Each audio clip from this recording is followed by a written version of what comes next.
Okay, so we're nearly there now. We've nearly finished our custom PLC module. Now I've got a blank drawing going here for finishing our PLC module.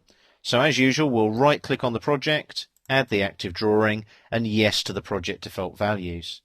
I'll right click on the drawing now, go to properties, drawing properties, and that's going to be sheet number 09. So I'll just press enter there, and as you can see, nice and neatly numbered. Now again, we're going to go to the schematic tab, and then the other tools panel, click on it, click on the flyout there, and PLC database file editor.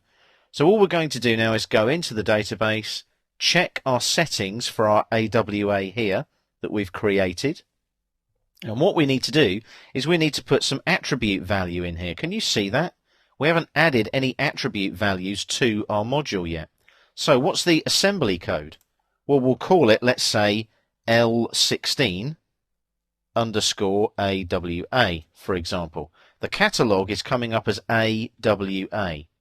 Now, do we want a catalogue number like that? Well, not really. What we need there is to say that it's an AB underscore, and then we need to put the AWA. Do you see where I'm coming from here? So it's an AB 1761 underscore L16 underscore AWA underscore, and I'm putting all these underscores in just so it stands out. So we're saying it's a custom there. Description, don't need to worry about description, description L, description B, and so on. Installation, don't need to worry about that. Line 1, well, we know it's rack 1 and slot 2.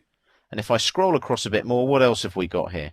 Well, there's the manufacturer, Allen and Bradley, there's the tag, and so on. So the PLC is actually going for a numerical format there. It's picking up the next number. And we've got terminals, terminal descriptions, and so on. So that's fine. It's all done. So I'm going to save the module now. And if I do a done and an insert now, it'll bring it into the drawing. There's my AWA, type, points, and rating. I'm not going to worry about those too much. And then I'll OK it. Comes into the drawing there. I click, spacing. Let's go for 25 this time, and we'll OK it. And we'll OK that again. Beginning address. We'll go for input 00 and we'll say OK. It chugs through, inserts the parametric PLC for me, and as you can see there, it's brought it all in. And there, can you see, it's a custom PLC module. There's that description that we put in. And there's all the connectors there, all ready to go. So what I can do now is I can start wiring this in.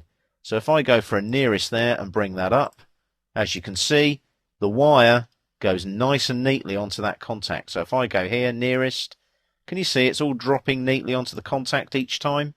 So I'll just right click and enter to finish the wiring. But it's actually dropping that in, can you see?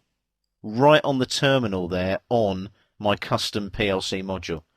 So that's finishing your PLC module. It's all in there now, and that can actually be linked into your circuitry and linked to your database.